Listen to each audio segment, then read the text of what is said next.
Here, we hope you like it. It's just a little, we're going to hum it or get it out some way. So we hope you'll be listening in, all you folks.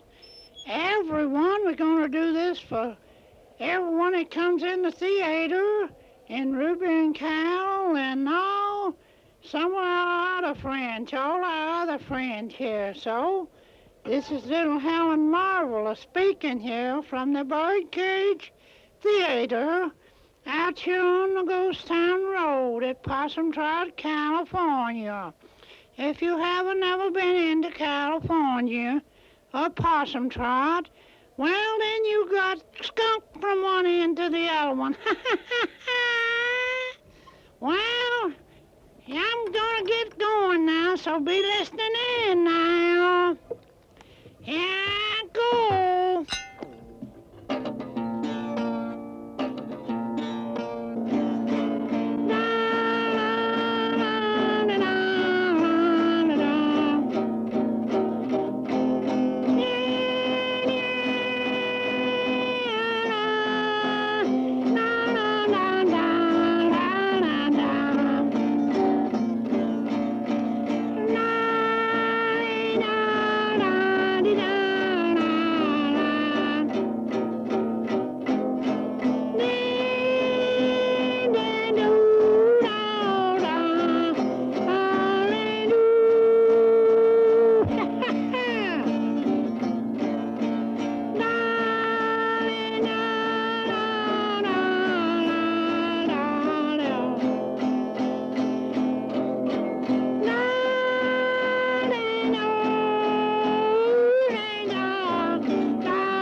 Hello.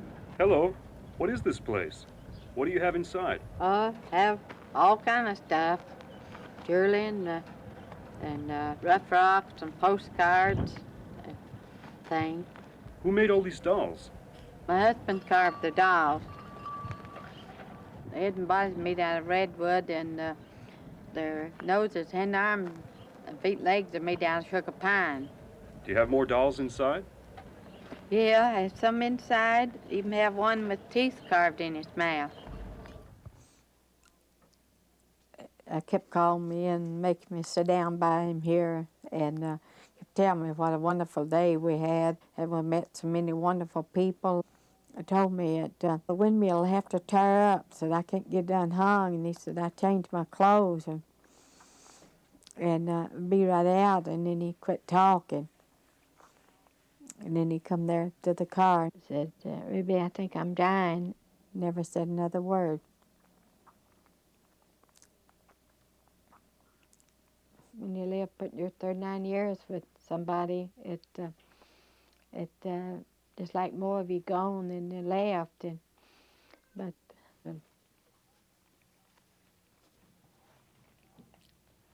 Calvin was born in Tennessee, and he's born September 21st, 1903. And he had to take over the load of raising his brothers and sisters, and he didn't get no schooling, and just got to go very little. And he had to teach himself to read and write out Cicero Button, Montgomery Ward catalog.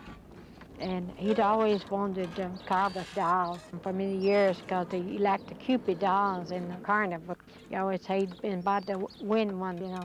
And he started carving them, and he always called them our children, because we never had any children, and I lost the first one. I never could hear anymore. It's the only real disappointment I had 38 and a half years, because I really loved children. They just automatically posed just like that, holding their hands, and I set up the camera and just did a deadpan shot of them, just straight, just like the photograph that you see. I remember the first time that I had the chance to see his latest show. Calvin took a lot of pride in his show. You could see it was there. It was a big deal to him. And I remember the first time I went into his new theater. We walked in, and the first impression you got, of course, it was very strange walking into this small little room. It was all handcrafted, very primitively done, but in the front you saw this stage it was just eye-popping to see all this color and all these different kinds of dolls looking at you.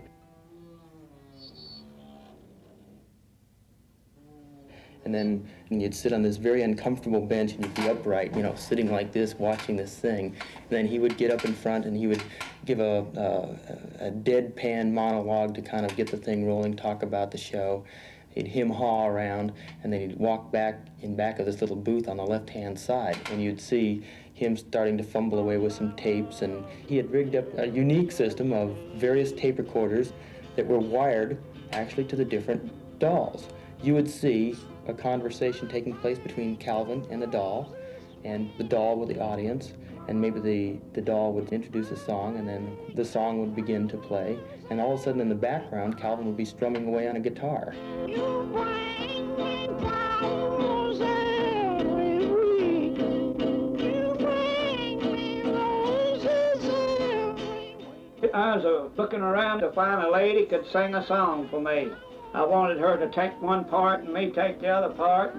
And when I really found the one that could do it, she wouldn't do it. So I just decided that I'd just do my own singing myself in a lady's voice and a man's voice and in a kid's voice and in a child's voice and all them voices if I had to do it. So I had to do it. I'll bring you roses every week. After he got acquainted with me, after I proved myself a good friend, then he decided to do a doll of me, and he has one in there with my name on it. And to him, they were real personalities. He knew each and every personality so well, and then he built a doll around that personality, and to him, they were real people. Also, he told me that when people put tips in these here different kitty boxes, that money got spent on those particular dolls. If they needed a new necklace or a new dress or something like that.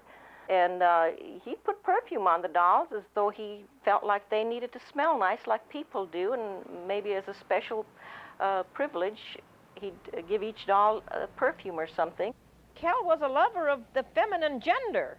His was, you might say, a universal moral love for women. But Ruby was the only woman for him personally.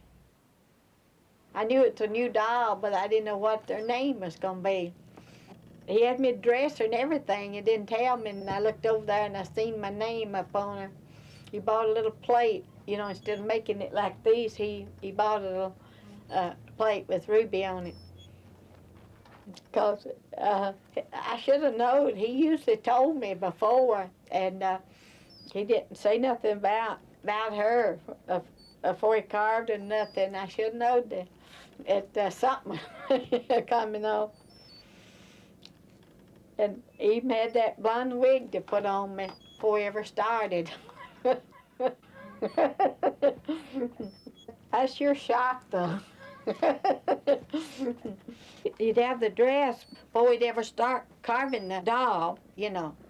And little Yvonne here, he had her dress before we ever started her. And he always knew the color of their eyes and the hair and everything, the name and everything before we'd ever start them. And he was like that. He just, you know, he just had things always made up, and they had to be done that way. If we had a real woman would sit down by me and let me look her in the face, and wouldn't get tired of me looking at her nose and the eyebrows and everything I could carve a doll, would make her ring a bell. Now, it's no fooling about that. We could do that, but it's just here in my head to figure out what kind of face I want on that doll and what kind of mouth. So we look around for a big redwood timber. Every time we have to sit and wait for somebody to have an automobile wreck and run through one of them big white posts on the highway. So we're liable to get the redwood post. If it had been for the highway or somebody having a wreck, I wouldn't have the redwood to make the dolls out of. I'd have to buy it, and it's out of my reach. I couldn't buy it. So we get all the redwood timber we can get to carve the dolls out of. And we carve these dolls by hand. Sometimes it takes a long, long time. And we carve them with the little fingers on them, and we even go as far as to paint the fingernails red.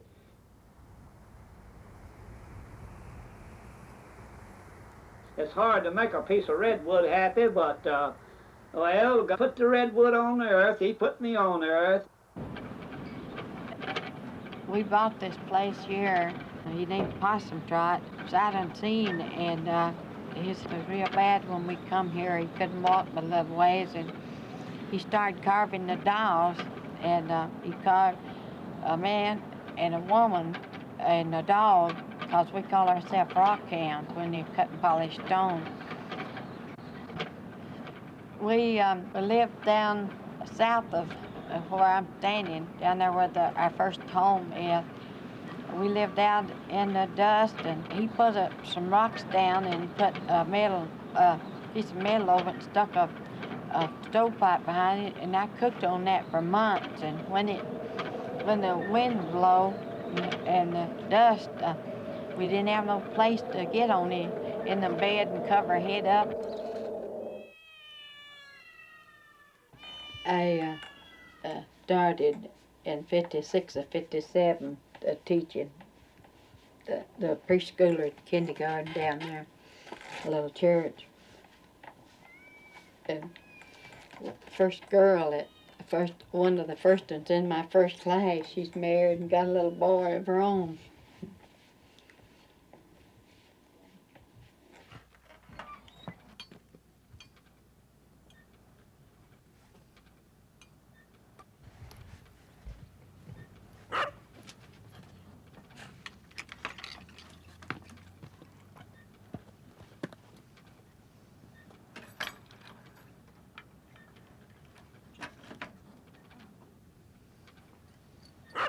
Here, Patty.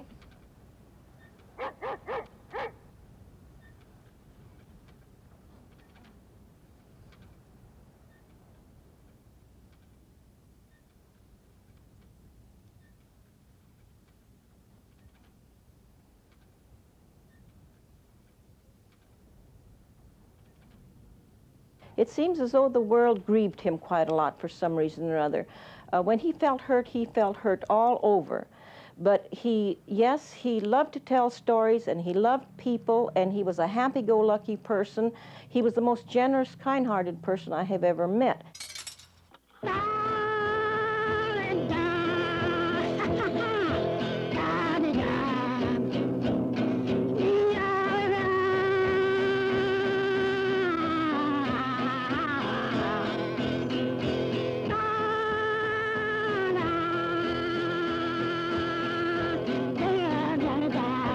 Mr. Calvin Black gave me this doll for my birthday in 1972. And the fall, or just a few months later, he passed away. I treasure it because he worked so hard in making these dolls, and more than anything else, he wanted to be known so that he could show off his dolls. He just lived for them. He's put himself in every single one of them. He didn't think I liked him because I didn't go out there with him very much with put on the shows, and I had to, this is why we eat, so I had to stay in the shop, keep it going, you know. Hi. Hi. How are you? Do a rock down? Mind if I look around? Good. What have you got? Onyx, jasper, and petrified palm root. Palm root. What is this? Possum Trot onyx. Why is it called Possum Trot? Well, it started as a joke and named after the place here, and it stuck. Wonderful. This is beautiful. And it's much harder than most onyx. And it comes right out of this rock here. Yeah, this is the big pattern, and that's a little pattern. What's that? Oh, beautiful. Every time I wear it, they bug me about it. Oh, that's beautiful. What is this? That's sequoia oak wood. Oh, wow. But he made it, and on the 15th of September, 31st, wedding anniversary, he gave it to me, and I mounted it. On your 31st wedding anniversary. Wonderful. That's beautiful. And this rock here, when I show it to people, they turn their nose up because it looks so awful, and then when I show them that, they try to get me to go out and get them a piece, and I have nothing to do with it. Take out and show you the different colors, and you pick the size, please.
We have a lot of fun carving these dolls.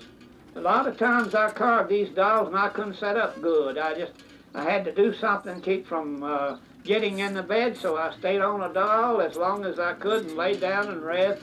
Then I'd work some more on the dolls. I've worked for several years on these dolls, and I spent a lot of time and a lot of money trying to get them up to where I got them today. These dolls that's going to pass anything on the market, they've already did that. And some of these days, if I live and the Lord's willing and all these things happen, we're going to have some dolls here who walk backwards, upside down or some way. We are living on that, and we can make one singer ride a bicycle. Why can't we make one walk? We've made them talk, sing, and play a piano. We've made them do most anything that they could do, a person could do. So we're planning on making a doll walk a wire like they walked it in the circus. And I'm happy to say that I've made thousands and thousands and thousands of people happy. And as long as I can do that, money don't mean a thing to me. I gotta have it to eat on, but I don't have to pull nobody's leg to get the money. If I'm looking for money, all I gotta find a little spot in front of Penny's, a little spot in front of a Safeway store, and make one of these little old dolls sing a song, and I'll have everybody in that town there. Now, I ain't gonna starve to death, because I know too much. They could put me on a rock out here where there wasn't nothing, I could make a living.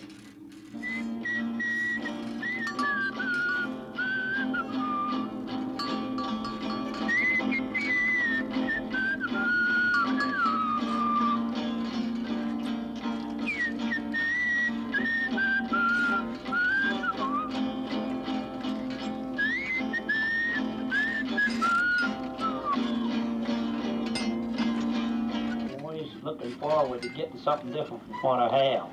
A lot of people just buy a place and they live in it till it falls down and they die. And then when they get too old to work, they just sit there till they die, you know. When I get that old, well, I'm going to stir up something, you know. Ham and eggs or something. I'm going to do something.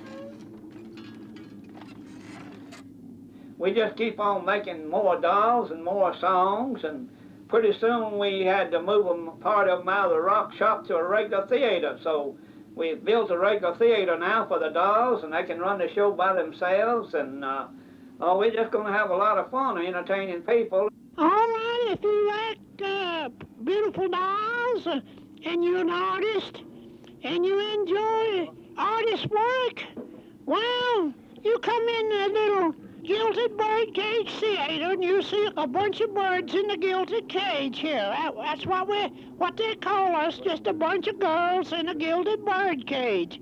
It must be one of us that you go for in here. We're beautiful, they all say.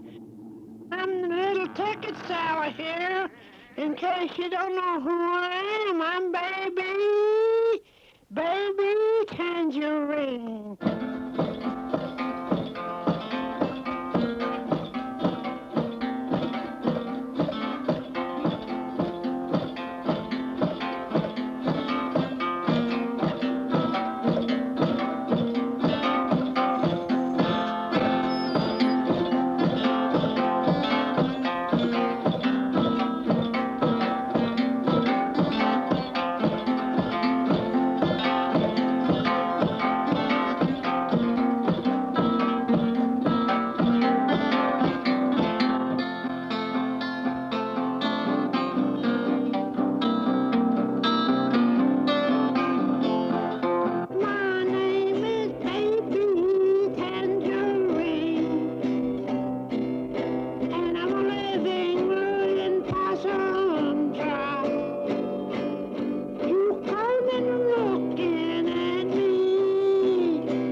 It's a new one. It's a new one around Possum Trot here. We get new ones anytime we want them.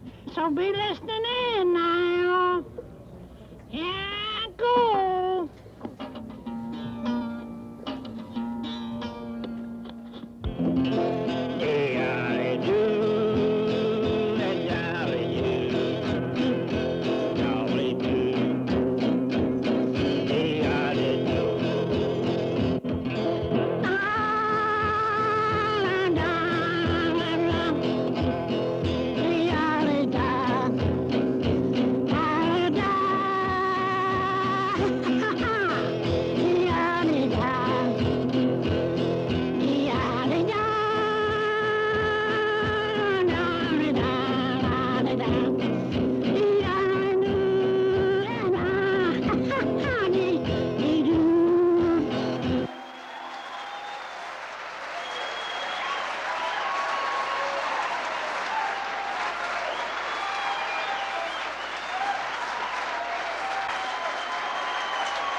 Take a bow, Helen, take a bow.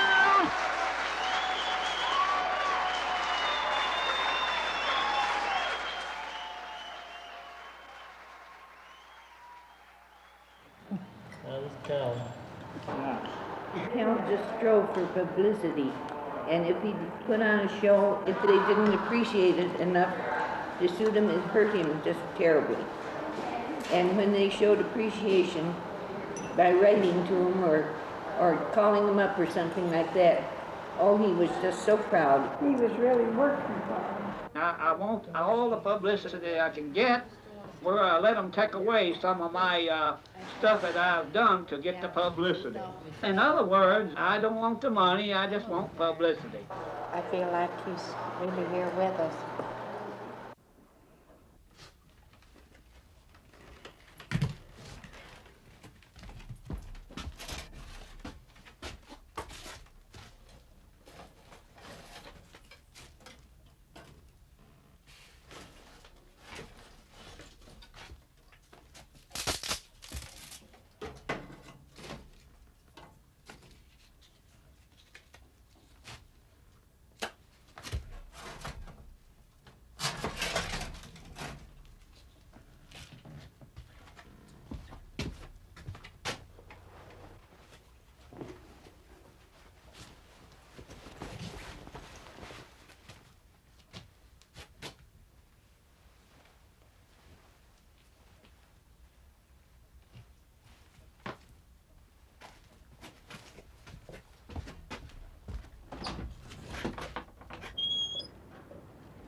One day, Kevin told me if he went first, he wanted me to promise him I'd burned all the dolls. And I told him I wouldn't do no such a thing, because when I made a promise to a person, I carried it out, and I wasn't going to burn them dolls.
Thanks a lot. Thanks a million. Thanks a lot, folks. Thanks a lot. I love you for that. I love you very much. Bye now. Thanks for all your applauses. Thanks for the donations. You make me very happy. Bye.